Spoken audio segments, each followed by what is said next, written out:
Idea Morning Digest here on Idea TV, and thank you for still staying with us this far. So in the news, we heard about Nollywood actor Yul Edochie's estranged wife, Yul Edochie, also known as Queen May, demanding 1.5 billion naira in damages over alleged cyberbullying, cyberstalking, and defamation.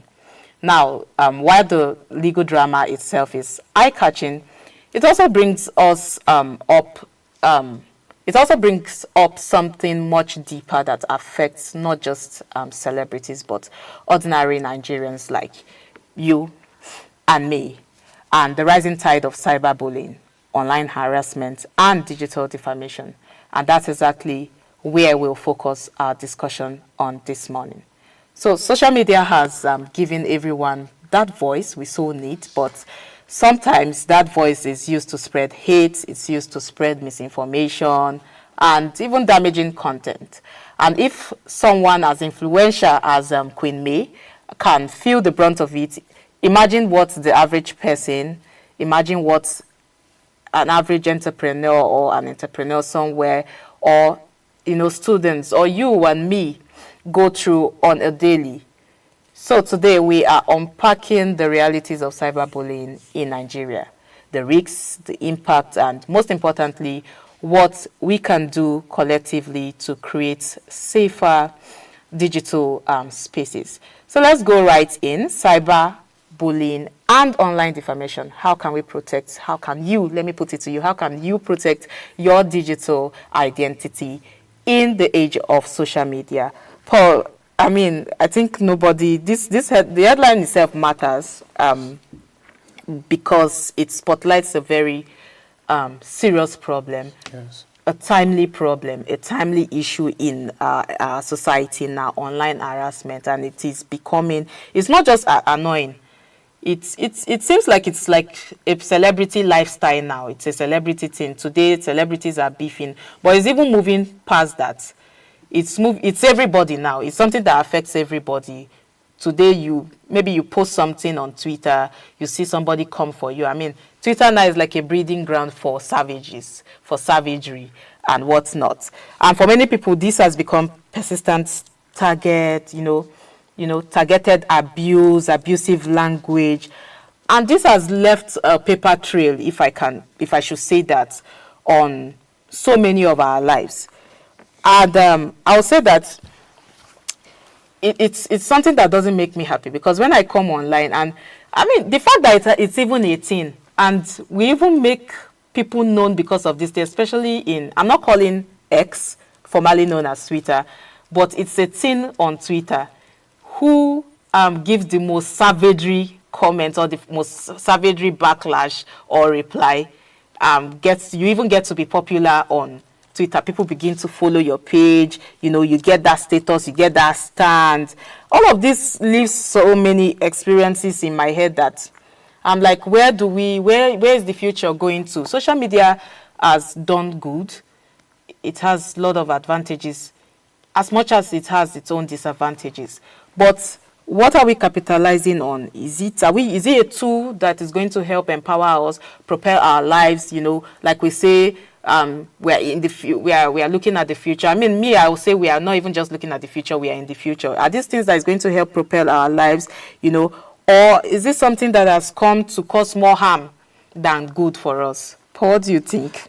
Social media is a slippery slope, and it's one that it keeps expanding every day, and we still keep seeing new things every day. And in this case of Yul Edochie's wife, ex-wife now, Queen May, it's interesting because these two particular individuals, one who was a lawyer and also the other who is based in the UK, kept posting several things that regards and also spreading false narratives. And one thing about social media is that it's not all narratives that are kept into check and balances. In the court, it's usually you state your story, I come, I state my story, yes, and then the judgment is given. But on social media, that's not how it works. It is usually one person states his or her story, and then the social media says the other person's part, concludes on what's happened and makes a judgment, and that's how it's usually done on social media. And so in some cases when the other party now comes to now say their own story. It's true that social media has so many dangers. It has its own power as well.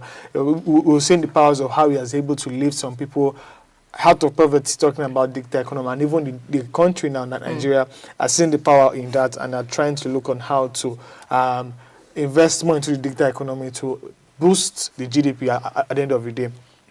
But Queen May's demands are very simple, and that's one very interesting thing about all of these things. Fine, you can post whatever about me, but can you prove what you said about me? And that is what I think May is about to do now, actually. However, these parties involved have 24 hours to put down all of their posts, or if not, they go to court and then they go slug it out. And the best, 48 hours to comply. And if not, the lawyer has to pay about 1 million naira, and also the other lady, 1 billion naira rather, and the other lady has to pay 500 million naira. And it's because of how they've ruined up her reputation and also business interests, and also she claims to have lost. She claims that they have harmed her reputation, and also she has lost business interests over the years because of their continuous cyberbullying. I'm even looking at it becoming a trend defamation these days, because I'm throwing it back to when Solomon Pucci said, somebody spoke. I think it was the story of Toke Makinwa saying that she wanted to give birth, and then it was God was like okay, that was even before this one. The one somebody spoke ill about his wife. Oh, wow. Yes, and he said this person defamed my. That period, I think it started with what's this gospel musician's name? Mercy Chinwo. It started with Mercy Chinwo. It started with that during that period was like a train. You see, sometimes when I see some cases, it best to differ that who exactly was this person's lawyer, because not every case is the defamation. If I should see something and I say that, this is what this thing is, and I state it, that's not defamation. But in such cases, however, it's just for me to go and defend myself in court that this is what is, and also make the court see it in that light. Sabinu's got money from he sued Peak Milk. Well, that's why it became a trend, and everybody just wants to. That particular one was more about intellectual property. Exactly, but it's that one was another slippery slope again. But on this particular case, let's look at the legalities behind it. From a legal point of view now, according to the Cybercrime Prohibition and also Prevention Act of 2015, Section 24 and also Section 27 specifically criminalize cyberstalking, cyberbullying, and also sending offensive or messages via using computer devices.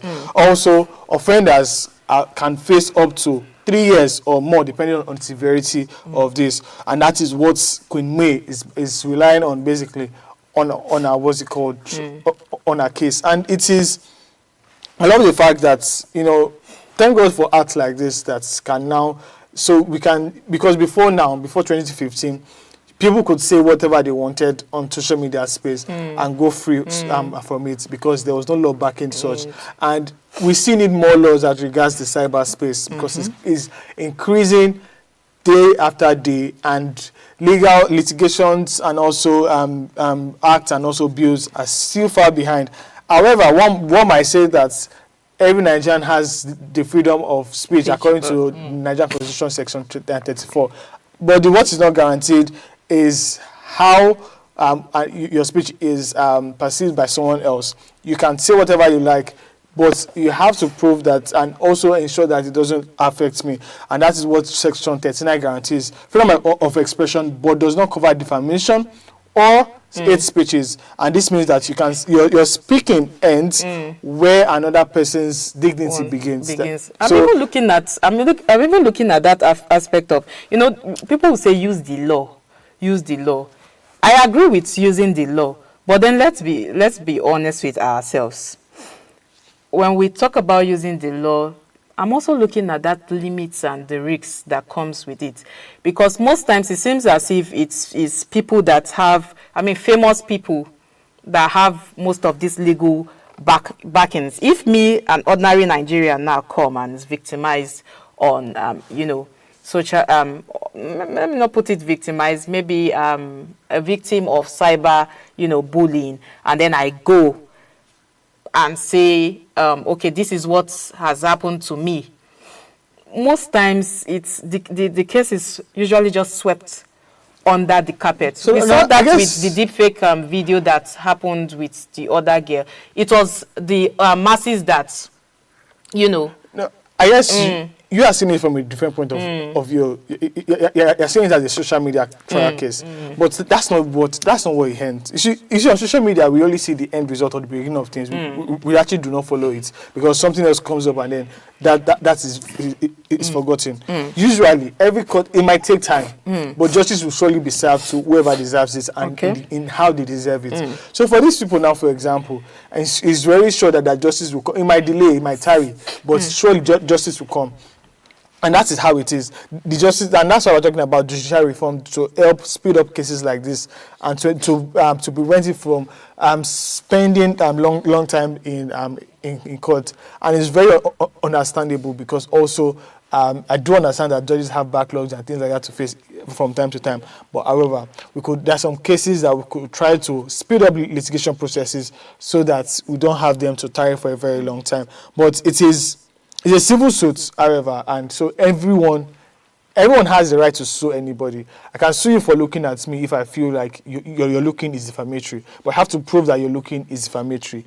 And that's how the court works. This is not to say we should start misusing it because a lot of no, you see, even if you do not know their even if do not have civic education. Even if you misuse, if you sue me for something I didn't do, I could also counter sue you and also ensure that you pay damages for suing me. I mean, is that it? And that's the interesting thing of the law. That's interesting, but the uninteresting part is where I'll still go back to ordinary Nigerians do not really get, that sort of justice for where it's a two-tier justice thing for me, because it's like the famous, the rich and famous and wealthy, gets more attention when things like this comes up, but then it can happen to anybody and they won't get that much attention for things like this. But then it also brings beyond what do they call it, beyond the legal aspect of it. I'm looking at what it can do to someone's mental health, the psychological effects of all of these things. I know we've talked on things like this before on the show when we talked about the deep fake with the Ashakin girl he gifted and all of those things, but then we still want to amplify all of these things because what social media does, it amplifies some of these shares, it amplifies some of this, it turns it into memes, you get to see cases of doxing, most of these things, and then it begins to affect your mental health. You don't know how much it can affect you until it begins to cause you anxiety. It begins to cause you depression. People begins to stigmatize you with it, and then the next thing, like I saw with the what's her name, Emerson girl, the girl with the Kwamtu, how do the Nigerians call her? I mean, she came out to say that she deleted some of her social, I don't know how she came with another social media account to say she deleted some of her social media account. I mean, she's scared her digital footprint have been, damaged. Not just her digital footprints, her real life footprints have been damaged as well. I mean, that's why she can obviously sue. Like, you see, that's interesting thing. Like, if you feel like your rights have been violated, just go to court and prove that your right has been violated. It's so easy to do that. But it's you see, for all of these things that I was saying, true that mental health is very important. Some things get to you in places that you don't expect that it gets to you, and it's sad to see. And it also brings down to the conversation of how emotionally strong are we in the real sense. There are some of us that are already vulnerable, and once we see things like this, it basically just crashes us down. And that is why there are being talks of emotional intelligence and things like that. It's very important so that you are able to treat other people right and not infringe on other people's privacy. And most importantly, if we could also respect ourselves at the end of the day, respect each other, respect this party, very important. Like if we could do that, I mean, we have no issues with all of these things. I mean, we've talked about the legal backing and as regards that, and also, but however, there are still some aspects of the law that are still not comprehensive enough. I mean, digital safety is not so comprehensive as regards what exactly it is, what can be done and what cannot be done. All of those things. I mean, an example is the issue of AI now. In fact, I was speaking with a lawyer recently, and she mentioned that as regards AI and the law, the AI has gone so far, and then the law is now trying to play catch up with AI right now, because there is no particular law that's again, I generated this thing. I could claim that it's my intellectual property. Yes. I could also claim that it was not you I was trying to debate. It just looked like you at the end of the day. But in such cases, I have to prove that my prompt didn't have your picture or your looks in it or things like that. I could have just described something to the AI. And then I like that you have even mentioned AI, because I'm even looking at the aspect of, you can even create this online attention. Some of this, the lawsuits. Yes. Because this may not be in the know. People are not aware of it. But then some of these lawsuits, they are celebrities. The person in question now is a celebrity, and then you put these things in public. I'm suing this one for this, bring down my this, or stop writing about me. I just feel like some of these lawsuits can play catch up with you to an extent. I beg to differ, but it can play catch up with you to an extent, because if we look at it, the law is good. Lawsuits are very important, just like you have overly emphasized. But then it may not always, be safe if it is not carefully contained. It can end up fixing you, bringing your, the case to the public the way you don't even want it to go, than fixing the problem itself. So I think we should also, have that. There's this other dynamics with platform of what would I call it? Platform responsibility, and individual responsibility. And I think you mentioned something like that. Very important that we must know our responsibilities as individuals. I like to preach. I call it preach. I like to preach consciousness. I like to preach, I guess the whole story at the end of the year boils down to the fact that we as citizens should also try our best to prevent our life from living our lives on social media, because if we live our life around social media, that is when we have issues of mental health issues and all of that, blah, blah, blah. It goes on and goes on. Also, even exposes us to all of these stories that we're talking about, because if you should have your private life and also you should have your social life, and that's how it has always been from time immemorial, and it should always remain like that. And I think we should one of your issues moderations too. One of your issues is the issue of citizens who might not have the means to cover litigation costs. That's why we have human rights lawyers, we have NGOs, we have clinics that will attend to you for free. Basically, you just have to locate them in your area. I know of, although this one is for intellectual property though, but there's the Nigerian Bar Association has a clinic that attends to people with needs with intentional intellectual property, and that's how we should see things like that. I mean, there are numerous human rights lawyers, a lot of them, and they'll happily take anybody's case. Are people aware of this? That's another thing. Are people aware of this? Do people know of these things? How should people navigate their way when such cases, arises? At the same time, that's why I'll call on the government. Like, I like what Ghana is doing with the last news we read. That's digital responsibility. The government has taken it upon themselves to, re-strategize and see how they can solve the case. And this is something I want in Nigeria as well. These are things I want us to emulate. One thing we have not built strongly, I know we are going somewhere with AI. I mean, what's his name? Was listed as the Minister of the AI communications was listed as personality in AI. So that's way to go. But I think we need to do more when it comes to ethical considerations with our digital system. We need to do more when it comes to fixing that digital literacy gap and protecting people's privacy, people's data. People must learn how to de-escalate things online before it even gets to court cases, before we start visiting courts, because I feel like some of these digital tools and platforms and social media apps have put some of these things in place, because you see places they write reports this, that. But how many of us read that? Let's ask ourselves this question. Let's be real with ourselves. Let's be honest with ourselves. How many of us do ask ourselves these questions? I mean, go through all of those things. I heard that there's this meme I saw. What's the greatest lie you have told in your life? And then somebody puts those, those terms and agreement they'll write, and then they'll say choose, and then the person said you don't read it, and then you just go to tap it, and that's not a good habit. We should keep that habit of learning to read. See terms and conditions before you tap. Read guidelines with social media apps so you know how to, prevent yourself. You know how to protect yourself before things escalate. But then, just like Paul have emphasized, in case things goes out of hand, then you can escalate it to your lawyers. Always good to have legal backings. But first of all, have legal understanding. Because let's not make it a joke, because we know how to make things trends in Nigeria. When it comes to legal understanding, it's a very slippery slope, because even lawyers don't even know the law. Yeah, I know that it might sound weird, but the law is so complex that it sometimes can be very not easy to understand. So the best thing is just to go to a lawyer. They will do their own research and also get back to you. And there are lawyers around, you just have to look for one. Okay, I think, Paul, we've run far beyond time. I guess this is not a topic we can exhaust today. We may continue this topic tomorrow or some other time. But then May's story is more than just a celebrity news. It's a wake-up call.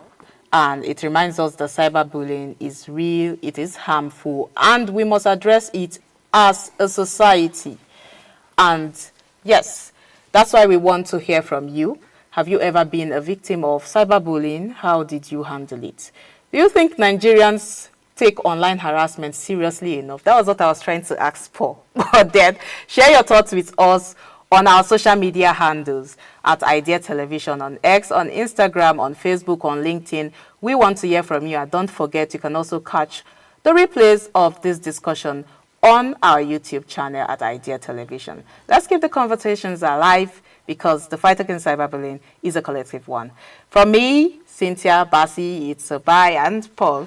Okay, I guess that's all for today's edition of the Idea Morning Digest. My name is Paul Oladpo. Thanks for watching.